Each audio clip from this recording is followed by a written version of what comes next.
Professional BS programme ఇది కేవలం degree కాదు, మీ ఫ్యూచర్ కెరీర్ కి డైరెక్ట్ గేట్వే. పూర్తి వివరాలకు వెంటనే స్క్రీన్ పై కనిపిస్తున్న నంబర్స్ కి కాల్ చేయండి.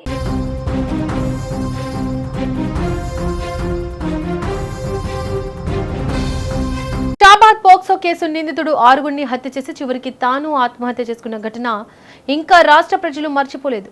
ఆ ఘటనలో పోలీసుల నిర్లక్ష్యంపై తీవ్ర విమర్శలు వచ్చాయి. అయితే ఇలాంటి సమయంలోనే ఇప్పుడు యాదాద్రి భువనగిరి జిల్లాలో మరో పోక్సో కేసుకు సంబంధించిన వ్యవహారం తీవ్ర చర్చకు దారితీసింది. పోలీసులు నిందితుడిని రిమాండ్కు పంపకుండా వదిలేయడంతో అదే వ్యక్తి మళ్లీ మైనర్ బాలికను ఎత్తుకెళ్లాడని కుటుంబ సభ్యులు ఆరోపిస్తున్నారు.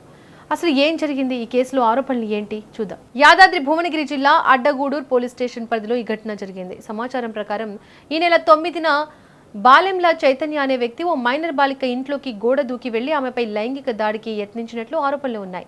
దీంతో బాలిక తల్లిదండ్రులు వెంటనే పోలీసులను ఆశ్రయించి ఫిర్యాదు చేశారు. పోలీసులు పోక్సో చట్టం కింద కేసు నమోదు చేసినట్లు సమాచారం. అయితే కేసు నమోదు చేసిన తర్వాత నిందితుడిని రిమాండ్కు పంపకుండా వదిలేశారనే ఆరోపణలు ఇప్పుడు తీవ్రంగా వినిపిస్తున్నాయి. ఇక్కడే అసలు వివాదం మొదలైంది. బాధిత బాలిక తల్లిదండ్రులు మాత్రం పోలీసులు నిందితుడిపై కఠిన చర్యలు తీసుకుని ఉంటే ఈ పరిస్థితి వచ్చేదే కాదని అంటున్నారు. రిమాండ్ చేయకుండా వదిలేయడంతో చైతన్య మళ్లీ అదే బాలికను ఎత్తుకెళ్లాడని వారు ఆరోపిస్తున్నారు. ఈ ఆరోపణలు ఇప్పుడు జిల్లా వ్యాప్తంగా సంచలనంగా మారాయి. మరోసారి పోలీసులు వ్యవహార శైలిపై ప్రశ్నలు లేవనెత్తుతున్నాయి. ప్రస్తుతం నిందితుడు పరారీలో ఉన్నట్లు తెలుస్తోంది. అతడి కోసం ప్రత్యేక బృందాలతో పోలీసులు గాలింపు చర్యలు చేపట్టినట్టు సమాచారం. బాలిక ఆచూకీ కోసం కూడా విస్తృతంగా ప్రయత్నాలు కొనసాగుతున్నాయి. అయితే ఇప్పటి వరకు పోలీసులు ఈ ఆరోపణలపై అధికారికంగా పూర్తి వివరాలు వెల్లడించలేదు.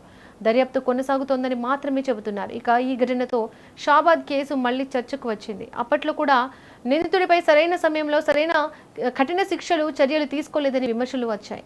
ఇప్పుడు మరోసారి అలాంటి ఆరోపణలు వినిపించడం ఆందోళన కలిగిస్తోంది.